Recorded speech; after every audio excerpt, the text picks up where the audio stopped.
Buenas tardes. Hoy vamos a hablar del descontento y sus motivos, con algunas interrupciones. El descontento es un fenómeno humano, individual o colectivo, bastante interesante. Yo cuando oigo esta palabra me acuerdo de una frase de Ortega que decía, ese divino descontento que es como un amor sin amado y un dolor que sentimos en miembros que no tenemos. Es una frase no solamente bella, sino afortunada en su significación. El descontento es múltiple, puede ser de muchas maneras. Hay el descontento propio, el descontento de uno mismo. Tiene supuestos en los cuales rara vez se piensa, no se suelen tener en cuenta. El descontento de uno mismo tiene muchas formas. Es no dar la propia medida. Fíjense ustedes que en general nos medimos con nosotros mismos. Es la única medida que tiene sentido. Dicen que las comparaciones son odiosas. La única que no es odiosa es quizá la comparación de uno consigo mismo. Esa tiene mucha justificación. Otras veces ocurre que tenemos descontento por errar. El hombre yerra con frecuencia. Y entonces esto le produce descontento. O bien por no conseguir los proyectos. Cuando no los conseguimos, no los realizamos, sobre todo si es por nuestra responsabilidad o nuestra deficiencia, o por no haberlo intentado suficientemente. Esto nos produce descontento de nosotros mismos. Si los proyectos se frustran por razones exteriores, entonces el descontento existe naturalmente, pero es diferente. Hay también el descontento que se siente del prójimo, que también tiene muchas variedades y muy formas distintas. Puede ocurrir, por ejemplo, por no recibir respuesta adecuada. Quizá es la forma más habitual y quizá la más importante del descontento. Cuando no recibimos la respuesta que nos parece adecuada, nos produce descontento. Fíjense ustedes que esto no quiere decir forzosamente que la respuesta sea muy buena, porque si no creemos que la merecemos mejor que la que recibimos, esto no produce descontento. Podrá doler, pero en definitiva sería descontento de uno mismo, de no merecer mejor respuesta, no de la persona que no la da. Pero a veces sí, a veces encontramos cierta deficiencia de respuesta y eso produce descontento. Otras veces descubrimos los defectos o la inautenticidad de otra persona y eso también, eso es una fuente naturalmente, claro. O bien se refiere a la decepción frente a lo que se esperaba. Esto es sumamente importante por la condición futuriza de la vida humana. En definitiva, nosotros ante una persona no nos limitamos nunca al presente. Contamos con el futuro. Naturalmente contamos en general con el futuro en relación con nosotros, pero también el futuro de la persona misma. Y entonces se puede producir una decepción, porque no es lo que se esperaba, o no hace lo que se esperaba, lo que podía hacer sobre todo. Todo esto se mueve, es el descontento en el ámbito de lo propiamente personal, con sus caracteres de libertad, de responsabilidad, de inteligibilidad, es decir, los atributos propios de la vida humana en sentido propio, de la vida humana individual. Pero hay otro tipo de descontento, muy distinto, que es del que vamos a hablar aquí a propósito de España, naturalmente, que es el descontento, diríamos, de lo que pasa, el descontento de cómo van las cosas, del mundo, descontento del mundo, o del mundo en conjunto, del mundo total, o de una parte, una porción del mundo, el que nos interesa, la parte del mundo a que pertenecemos, o de la naturaleza, o de los acontecimientos. Estos descontentos representan un paso a otro género. No son reductibles al descontento personal, propio o ajeno de que hablaba hace un momento. Es curioso que depende mucho de que se mantenga, hablando de las cosas en su conjunto o del mundo, una perspectiva personal o no. Ustedes piensen, por ejemplo, en una idea del mundo que incluye a Dios, o en una forma un poco distinta, la providencia, por ejemplo. Entonces, este descontento se entiende, es inteligible, porque hay un orden, se supone que hay un orden que se realiza o no, que falla, o hay una idea de justicia, pertenece al orden de las cosas una cierta justicia que se cumple o no se cumple, y parece injusticia. Esto es sumamente importante, porque entonces tiene sentido hablar de descontento. A veces esto se aplaza. Ustedes imaginen, por ejemplo, la situación cuando la vida incluye, pues, no sé, desastres, calamidades, gran sufrimiento. Se puede remitir esto a otra vida. Ustedes piensen, por ejemplo, hay personas que tienen una vida atroz y una muerte también a veces atroz. Es decir, su vida abarcable es lamentable por pobreza, enfermedad, persecuciones, torturas, yo qué sé, lo que ustedes quieran. Pero evidentemente cabe pensar que esta situación lamentable tendrá un remedio, tendrá una compensación, es decir, que a última hora habrá una justicia. El descontento es un descontento inteligible, es un descontento justificable, en definitiva. Ahora, piensen ustedes que se elimina todo factor personal en la consideración de la realidad. Si hay lo que hay y nada más, ¿qué sentido tiene el descontento? Fíjense ustedes cómo es curioso, en la humanidad aparecen fenómenos interesantes. A veces hay una situación que es inteligible, pero se quita un elemento de ella, y por inercia se mantiene el resto.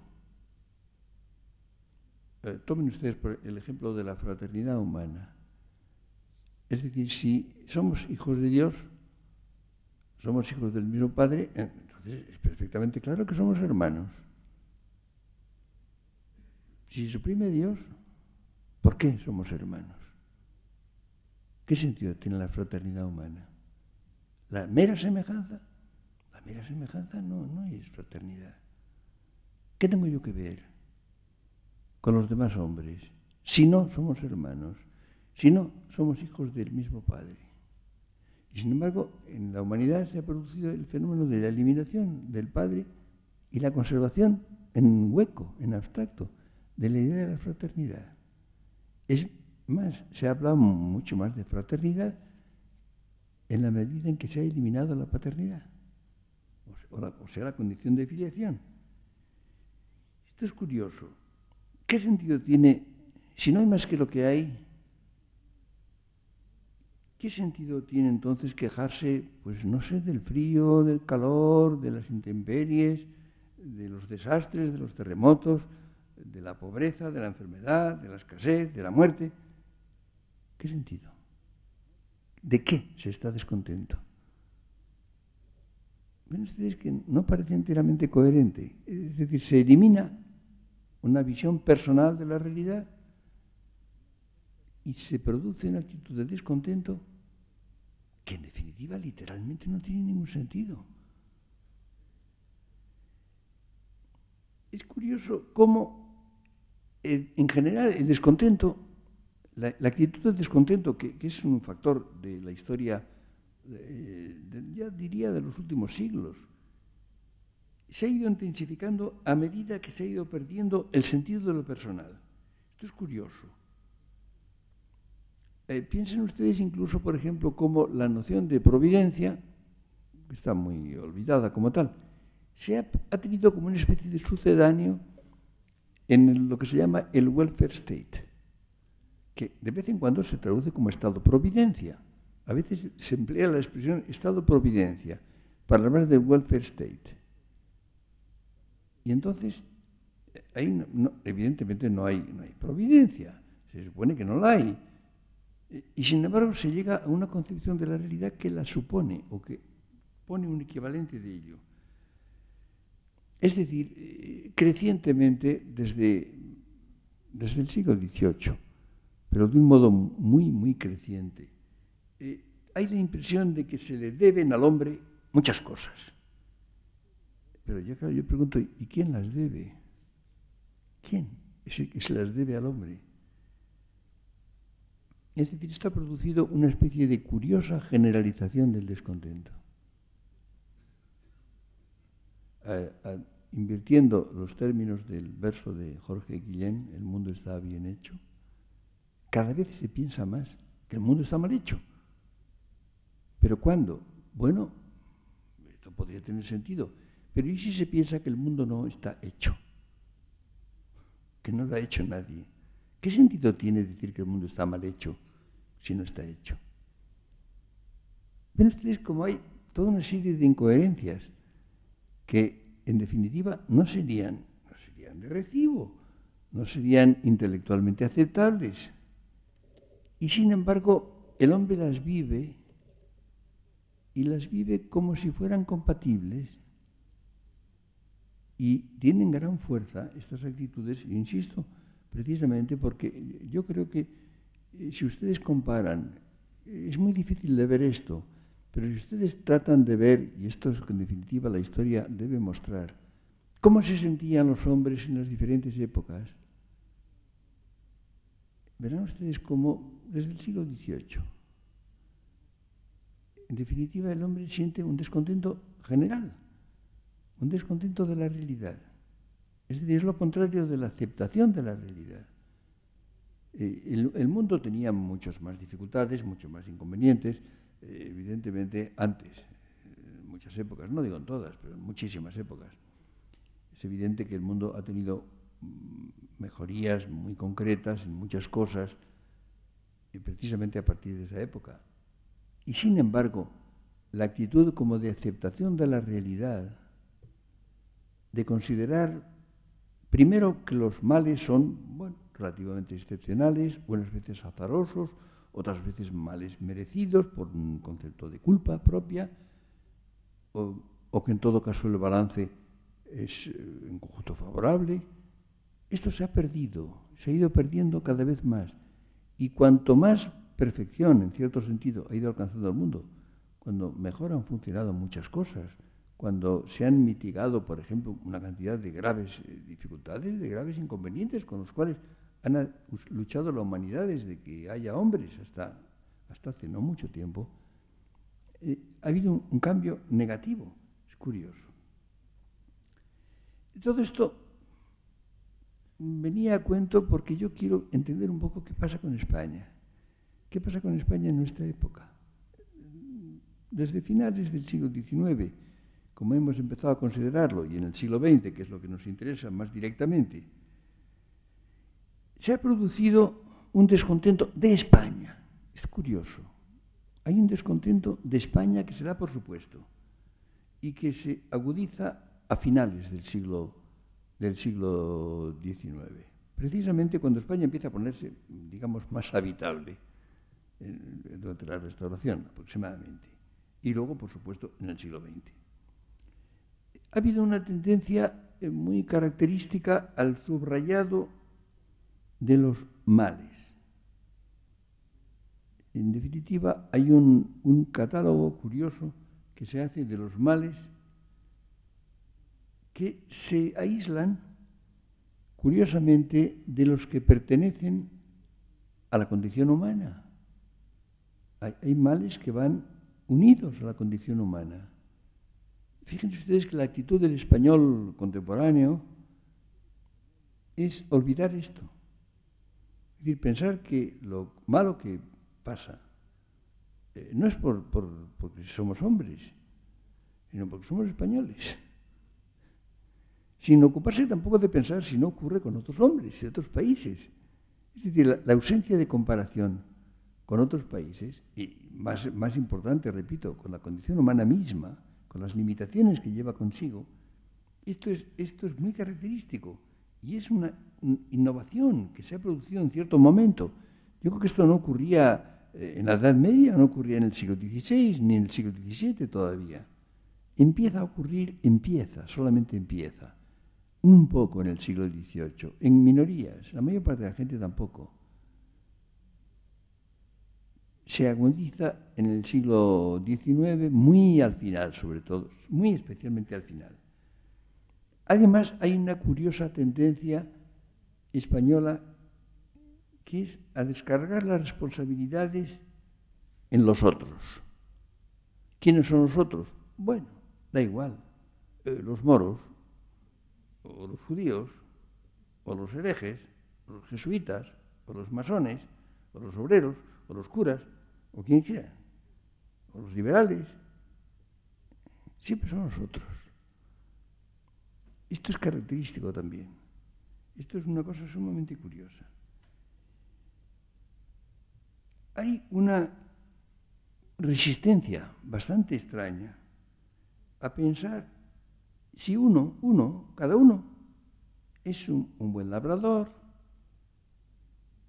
o un buen escritor, o un buen cura, o un buen profesor, o un buen comerciante, o un buen político, o un buen padre, o un buen marido, o una buena mujer.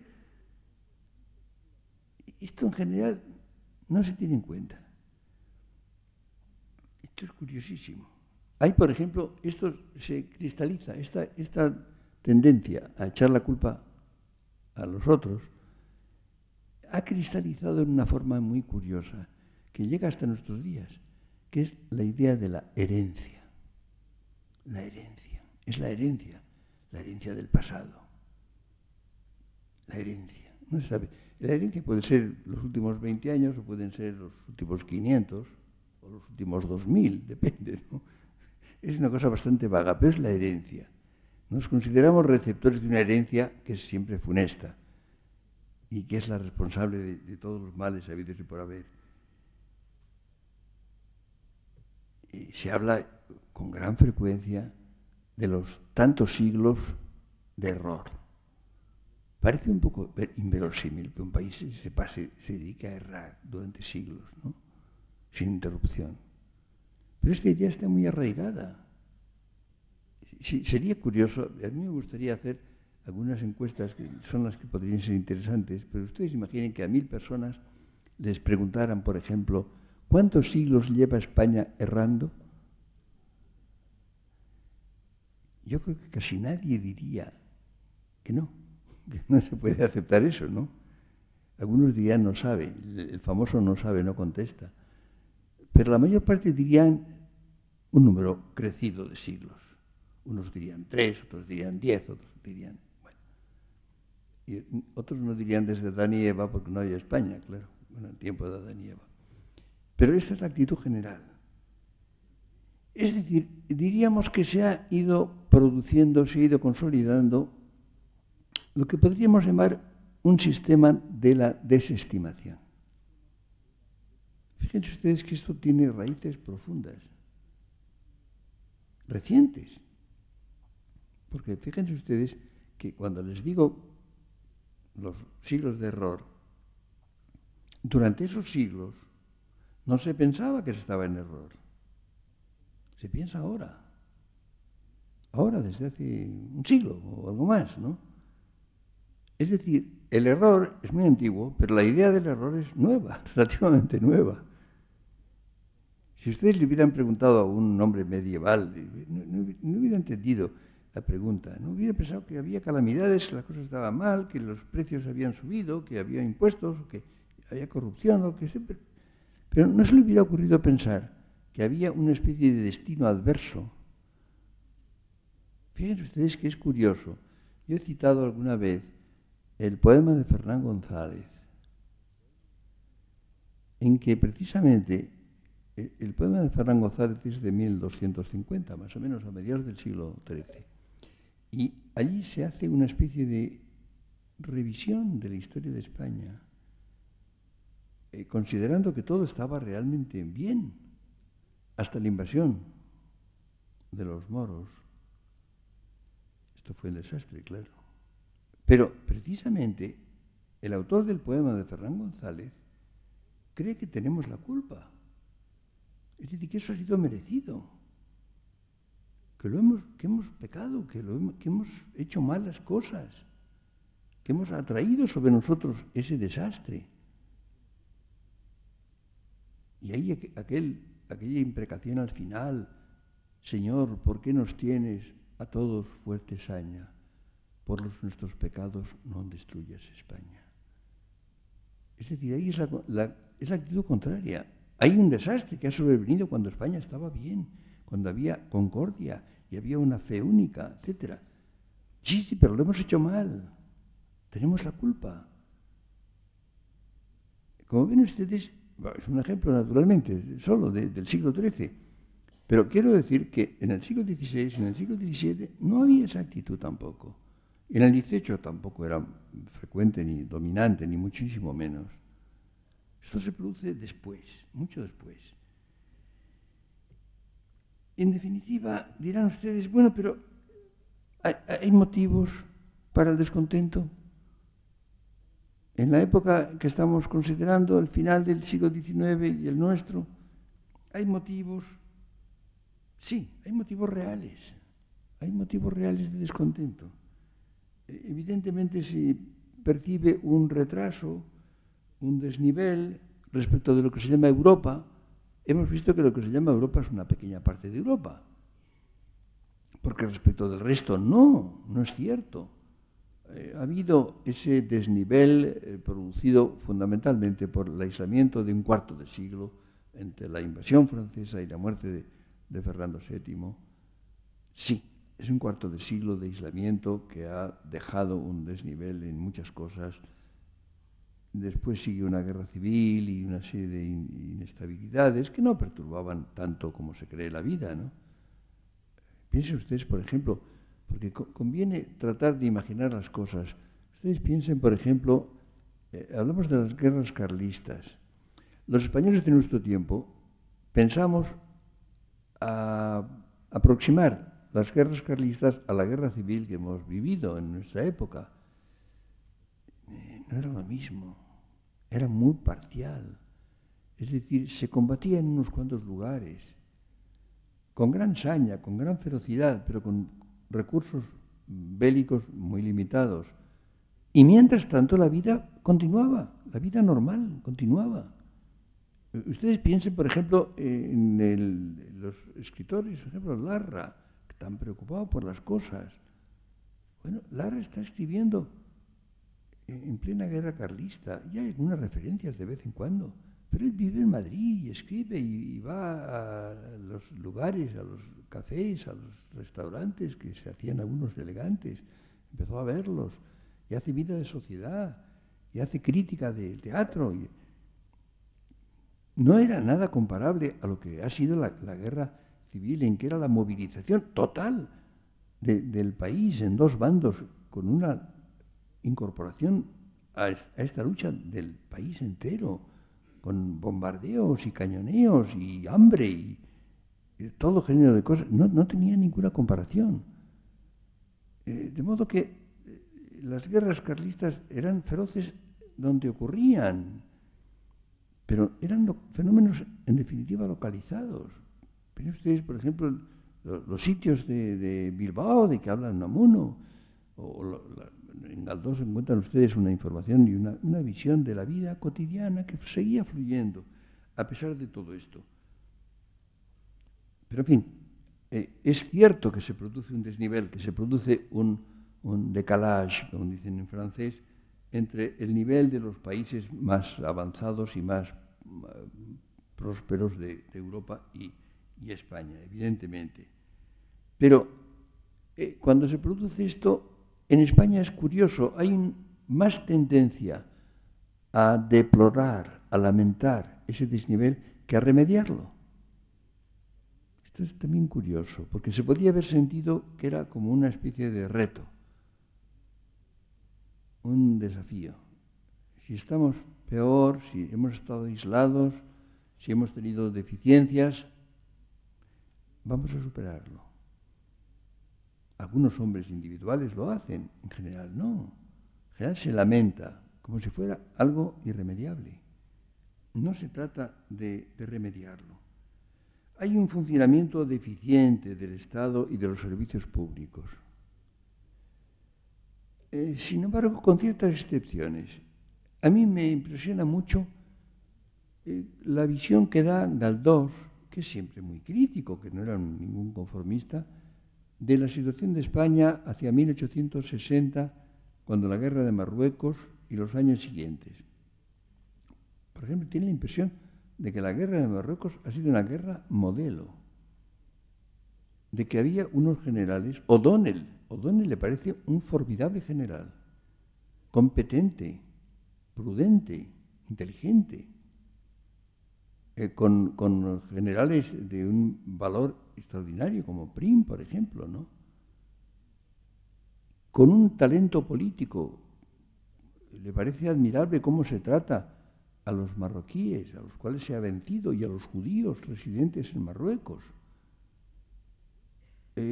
Por ejemplo, el error político, que fue absurdo, de la Guerra del Pacífico, le parece, sin embargo, admirable como funcionamiento, porque la expedición de Méndez Núñez al Perú y a las costas del Perú y de Chile, el absurdo bombardeo del Callao, pero en fin, y la vuelta, dando la vuelta al mundo, el regreso a España dando la vuelta al mundo, una operación de marina absolutamente extraordinaria.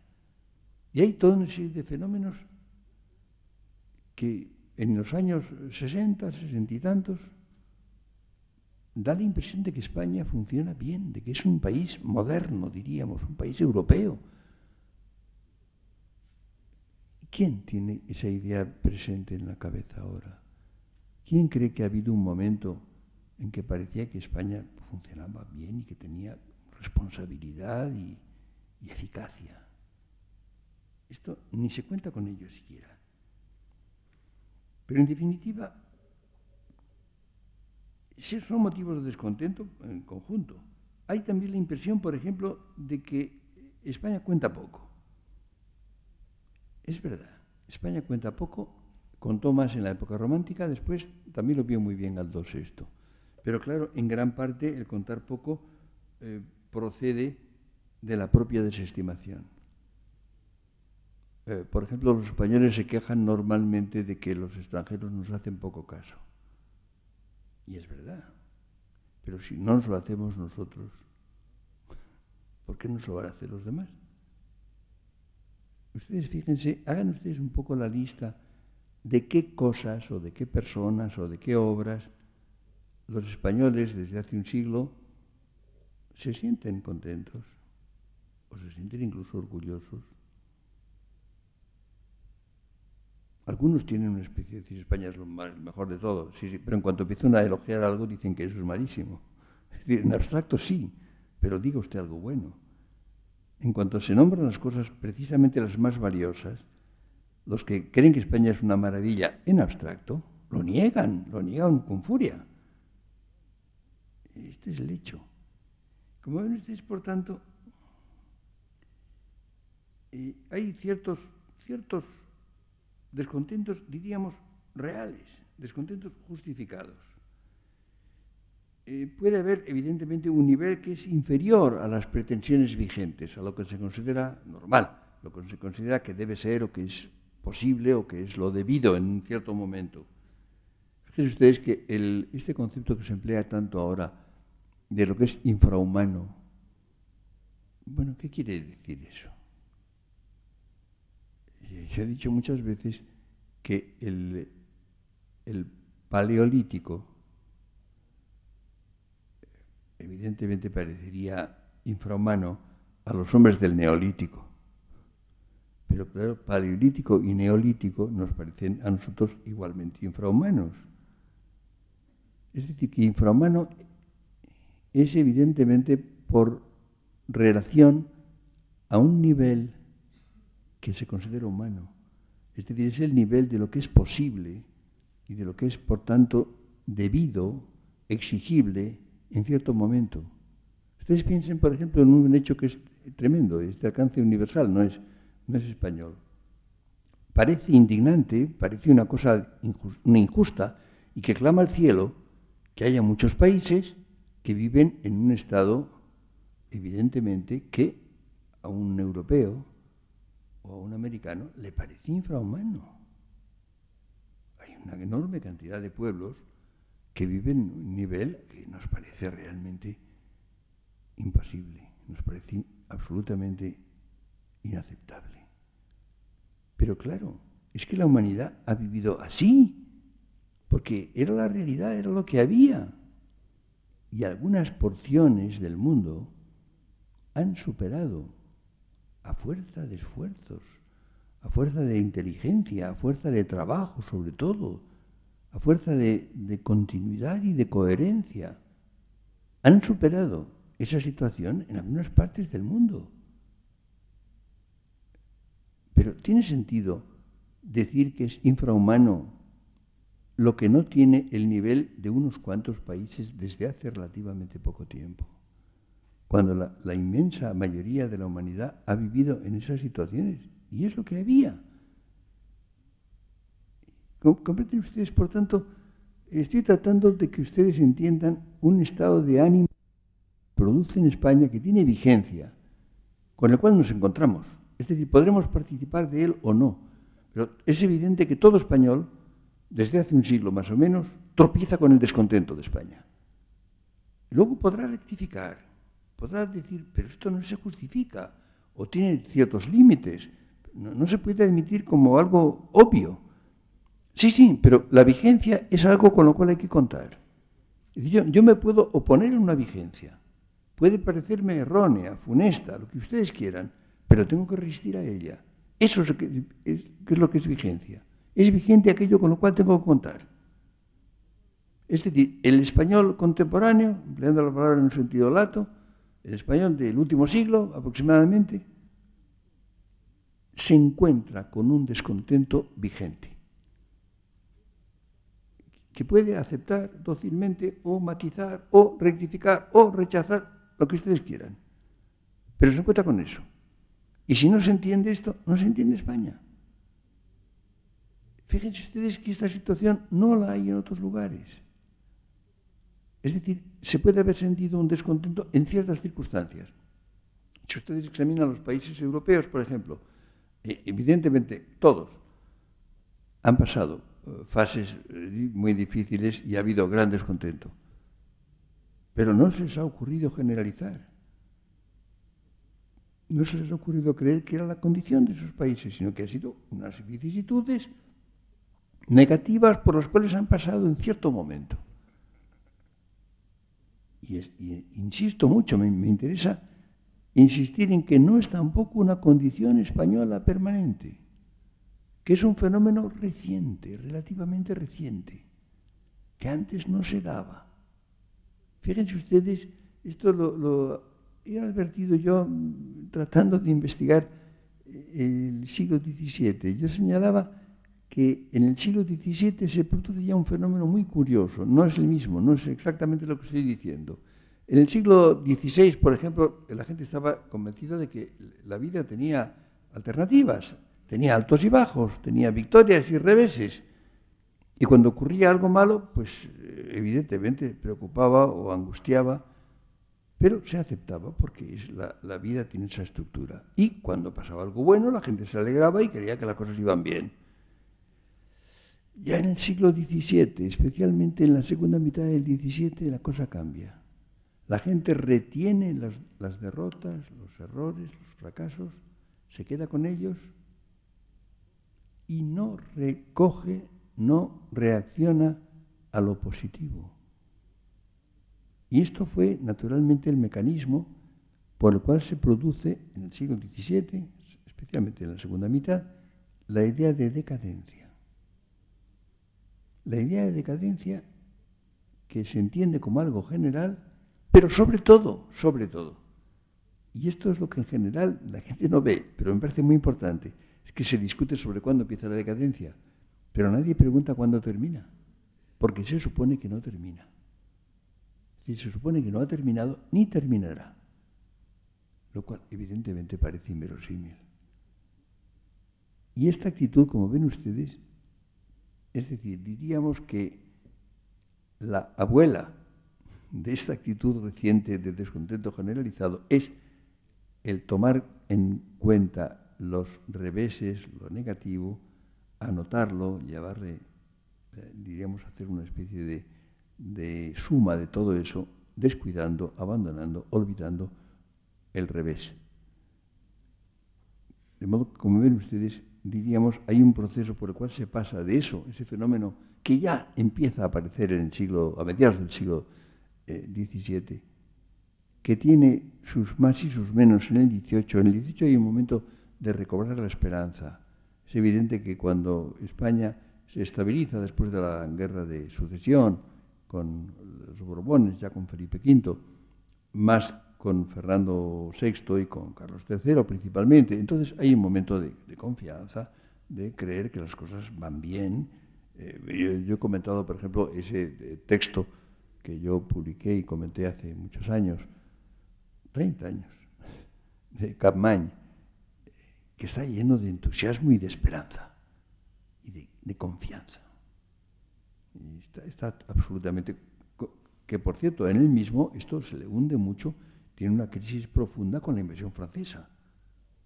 En la misma obra de Capmany se ve el enorme cambio que hay entre 1773, que es este texto y otras cosas de la misma época, y 1808, en que se le produce una decepción y una desolación. Una decepción en gran parte de Francia.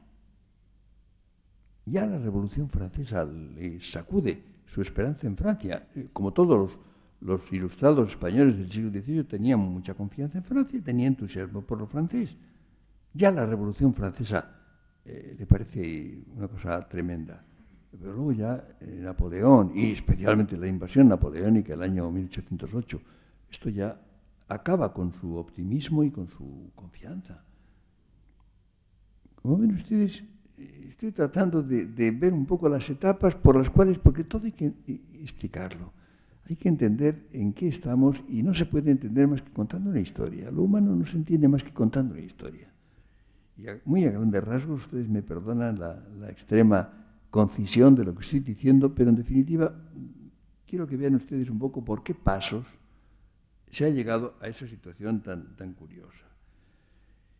Y entonces, en nuestra época ya, en el siglo XX, especialmente después de la guerra con los Estados Unidos y del desastre nacional, se produce una inestabilidad política. Fíjense ustedes que es curioso lo siguiente. Si ustedes comparan la historia política del siglo XIX, por ejemplo, el reinado de Isabel II, parece de una inestabilidad tremenda, sobre todo por los pronunciamientos. Ustedes saben que se producen pronunciamientos, un general o un grupo de generales que cree que el gobierno lo hace muy mal, en general con razón. Entonces dan el grito, que es la expresión entonces creen que el país está con ellos, entonces o triunfa el pronunciamiento o es derrotado, y si triunfa, ocupan el poder los que se han pronunciado, que en general también lo hacen mal. Y luego hay otro pronunciamiento. Y hay una gran inestabilidad a lo largo de todo el reinado de Isabel II. Y es curioso que nada de esto pasa en la Restauración, ni después. En la Restauración hubo un pronunciamiento que fue el de Villacampa, en 1880 y tantos.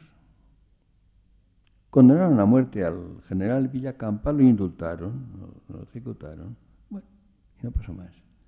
Fue un pequeño pronunciamiento, el único que hubo en este tiempo. Pero después, recuerdan ustedes cómo les decía que después de la gran derrota y de la pérdida de Cuba, Filipinas y Puerto Rico, el Estado continúa con su monarquía constitucional, con su Congreso y su Senado y sus elecciones. Lo que pasa es que los gobiernos cambian bastante, duran poco, especialmente después de la muerte de Cánovas.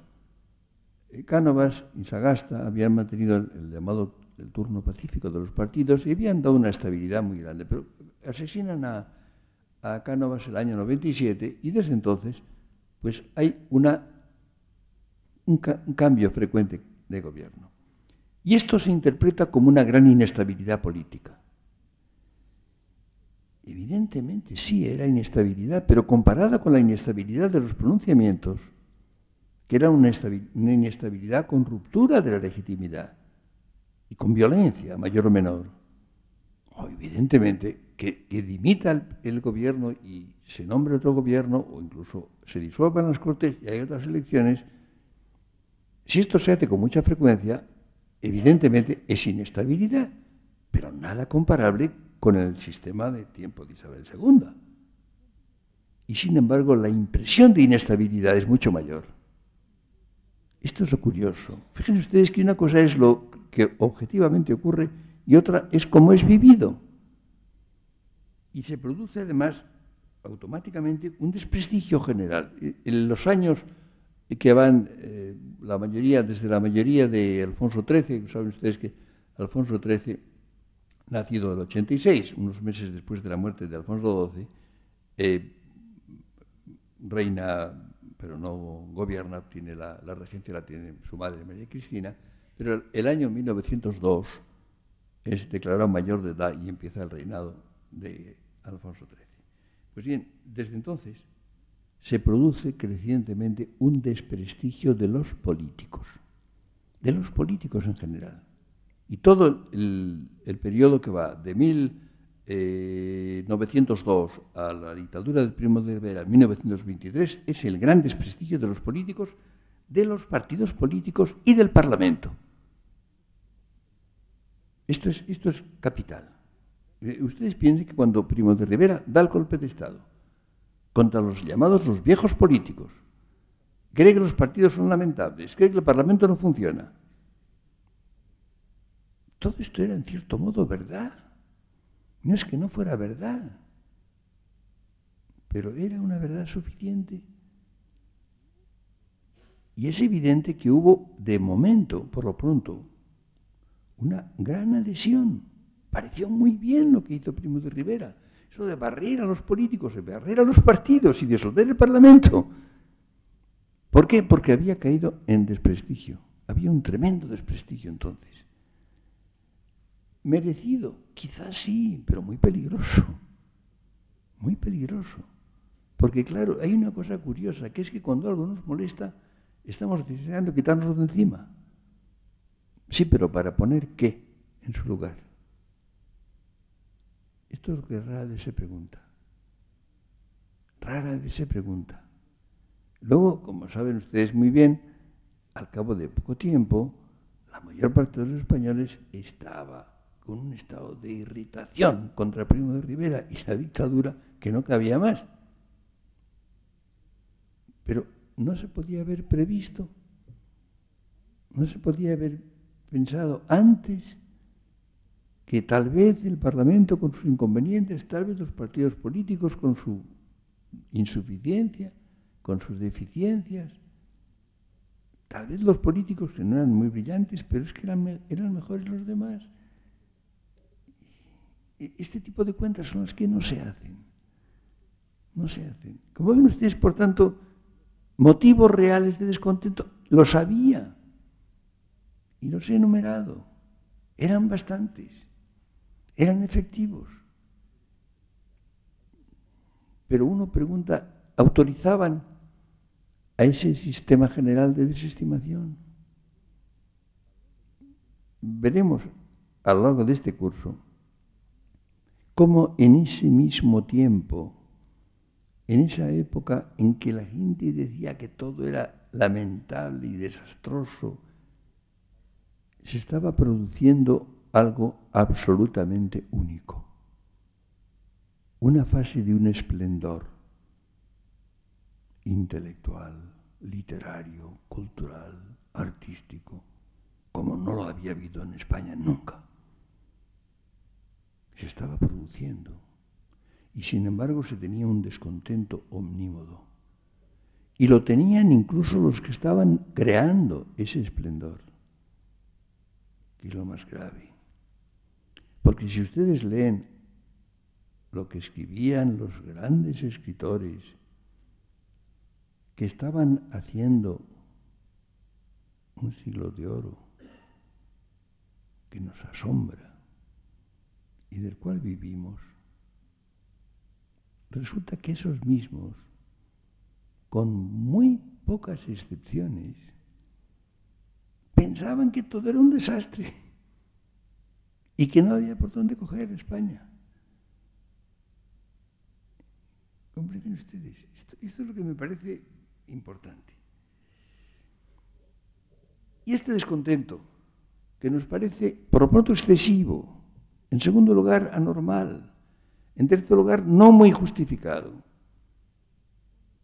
existía. ¿Por qué? Creo que tenemos que preguntarnos por las raíces de ese descontento. Y yo creo que la raíz capital era la visión negativa de la historia de España. Esto es lo que me parece absolutamente capital. Son huellas de un fenómeno muy antiguo, que data del siglo XVI, que tuvo un origen exterior, que fue la leyenda negra, que fue adoptada, que penetró en la mente de los españoles, o bien hizo un efecto contrario, que eran los llamados apologistas, que negaban todo lo malo y creían que España era un país maravilloso y todo es excelente, lo cual era falso también. Y naturalmente dicen ustedes, pero bueno, ¿y por qué? ¿Y por qué este fenómeno, originado en el siglo XVI, que llega a su culminación en el siglo XVII, ustedes piensen, por ejemplo, en Quevedo, Saavedra Fajardo, ¿qué tiene que hacer esto en 1890, en 1910, en 1920? ¿Qué tiene que ver? ¿En qué se parece la situación y esta historia de la leyenda negra? ¿Por qué vuelve otra vez a aparecer? ¿Y por qué, en definitiva, se actualiza? Pues yo creo que se actualiza por la politización de la historia. Desde el siglo XIX. El siglo XIX, especialmente a raíz de la discordia del reinado de Fernando VII, prolongada por las guerras carlistas, produce una politización de la historia. Y se escribe la historia desde un punto de vista político, desde un partidismo. Y circulan dos versiones de la historia, contrapuestas, hostiles. Y es curioso que entonces se interpreta la totalidad de la historia de España al hilo de la situación política del siglo XIX, lo cual es un disparate histórico mayúsculo, porque ustedes comprenderán que qué tenía que ver la situación política de 1830 o 40 o 50 o 80, qué tenía que ver con los reyes católicos o con la Edad Media o con Felipe II o con Felipe IV. No tenía nada que ver, no había semejanza ninguna, no había equivalencias. Pero se interpreta la cosa a la luz del partidismo del siglo XIX. Y entonces se toma partido por cada fragmento de la historia. Hay una cosa verdaderamente cómica, por ejemplo, que es, por ejemplo, la hostilidad la austeridad, pero no tienen ustedes idea a Felipe II. Felipe II es la bestia negra de los historiadores, digamos, liberales del siglo XIX. Había algunos que eran anti-Felipe II de profesión, ¿no? Se cuenta, por ejemplo, para complacer, le dijeron que para complacer a un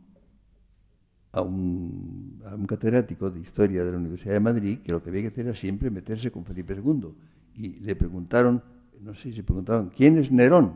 Y dijo, la querida de Felipe II, confiando que esto le iba a gustar mucho al catedrático, ¿no? Bueno, este tipo de cosas pasaban, me parece cómico, pero no es cómico, ¿eh? Y si ustedes leen manuales de los que circulaban, en los que aprendía la gente historia, en el siglo XIX y todavía en el siglo XX, verán ustedes cómo es así, ¿no? Yo les aconsejaría a ustedes que leyeran ustedes, había unos impresos, había unos folletos, todavía el plan de bachillerato del año 38, 1900 quiero decir, no 1800, que en muchos sentidos estaba muy bien, tenía un inconveniente principal, ¿no? Que es que si alguien hubiera aprendido lo que los cuestionarios de ese bachillerato pedían, se hubiera podido licenciar en la Facultad de Ciencias y en la de Filosofía y Letras sin ningún problema, las dos. Pero la parte histórica, si ustedes ven, estaba escrita con una especie de partidismo y de politización increíble, ¿no? Me acuerdo, por ejemplo, que había un apartado que se llamaba Las vergüenzas de la India, que no parece propio de un programa de historia, ¿no? Parece una novela de Salgari, parecido, ¿no? Luego había otro apartado que decía inferioridad de Norteamérica respecto de Sudamérica. Bueno, entonces era en ese tipo. Es decir, la politización llevada al extremo. Esto estuvo vigente, si no recuerdo mal, hasta el año 51 o 52. Algunos habrán estudiado por este plan de bachillerato, de los que están oyéndome. Bueno, es decir, la cosa se ha prolongado, ha habido una politización absurda. Es decir, la discordia que se produce hacia 1814 en adelante, ¿no? Se proyecta hacia el pasado. Y entonces se produce una extrañísima fragmentación de la realidad pretérita. Se la ve desde dos puntos de vista. Se ensalzan unas figuras y se maldicen otras. Por ejemplo, miren ustedes, yo no tengo muchos años, pero en fin, no tantos, ¿no? No fui contemporáneo de los comuneros. Pues bien, ha habido 3 o 4 interpretaciones vigentes de los comuneros que no tienen que ver nada entre sí. Absolutamente nada. Y han tenido curso. Y han sido sostenidas por historiadores importantes, tal vez ilustres. Pero si ustedes toman desde mediados del siglo XIX hasta el presente las interpretaciones de los comuneros, yo sospecho que todas son falsas. No es que tenga una mejor, pero tengo la impresión de que ninguna satisface. Pues bien, hay 3, 4 inconciliables, totalmente incompatibles. Con lo cual resulta que los españoles a esta hora no saben qué pasó con los comuneros, ni qué significaron, ni qué importancia tenían. Ustedes saben, por ejemplo, que cuando se hicieron las autonomías,